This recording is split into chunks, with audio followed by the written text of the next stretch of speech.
Good morning everyone welcome to a day in my life.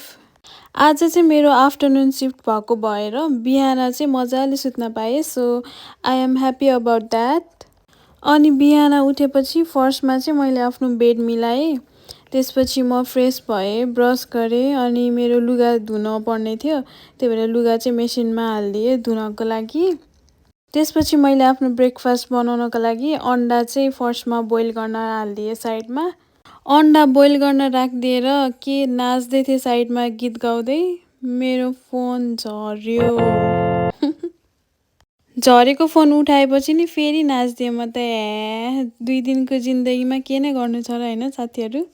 अनि नाचेर गाएर सबै सकेपछि चाहिँ मैले खाएँ तातो पानी 1 ग्लास। एन्ड देन म चाहिँ प्यानकेक बनाउनतर्फ लागेँ आजको ब्रेकफास्ट। यो प्यानकेकलाई पछाडि फर्काउनलाई यति गाह्रो भयो नि मलाई, तर जे होस् मैले फर्काएँ जसोतसो। साइडमा चाहिँ अन्डा अनि कुरिलो पनि बोइल हुँदै थियो। मेरो प्यानकेक यतिसम्म चाहिँ भयो है। ड्रिङ्कको लागि चाहिँ बिहान बिहान म सधैँ ग्रिन टी नै पिउने गर्छु, अनि यो ग्रिन टी चाहिँ स्पेसली एकदम राम्रो छ डाइजेसनको लागि। एन्ड यदि हजुरहरूलाई ग्यास्ट्रिक छ भने पनि यसले चाहिँ केही हदसम्म चाहिँ राम्रो गरेको छ मलाई चाहिँ। प्यानकेक चाहिँ एकदम मिठो भएको थियो है गाइस। ब्रेकफास्ट खाएपछि चाहिँ मैले आफ्नो आफ्टरनुन सिफ्टको लागि पनि खाना प्याक गरेर राखेँ, अनि एकछिन रुममा आएर जब हन्ट गरेँ। त्यसपछि चाहिँ मेरो लुगा पनि सुकिसकेको थियो, अनि म लुगा सुकाउन गएँ तल।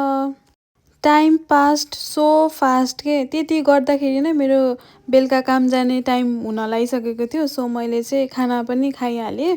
खानामा चाहिँ आई एट दाल माम, अनि त्यसपछि आलु र सिमीको तरकारी अनि म्याङ्गोको अचार थियो। एकदम दामी थियो त्यो अचार चाहिँ। फेरि रेडी हुनको लागि माथि रुममा आएँ, अनि त्यसपछि सनस्क्रिन लगाएँ, थोरै मस्कारा लगाएँ अनि लिप ग्लस लगाएँ। त्यसपछि सानो ट्रान्जिसन भिडियो बनाएको रे मैले। यो चाहिँ मेरो कामको ड्रेस हो के, राम्रो छ है। तर बाहिर चाहिँ लास्टै चिसो छ के, गर्मी महिना आउने बेला भइसक्यो, त्यही पनि एकदम चिसो छ। अनि मैले स्वेटर चाहिँ लगाइहालेँ, अनि फेरि नाच्दिएँ म त एकछिन। त्यो यसरी स्वेटर लाएर त्यो ड्रेस बाहिर निकाल्दा चाहिँ कस्तो फुरफुर लागिरहेको थियो क्या, रमाइलो लागिरहेको थियो मलाई चाहिँ, त्यही भएर नाच्दिएँ। अनि कपाल पनि बानेँ, त्यसपछि ब्याग स्याग बोकेर म चाहिँ रेडी भएँ काम जानको लागि। This much for today, bye by.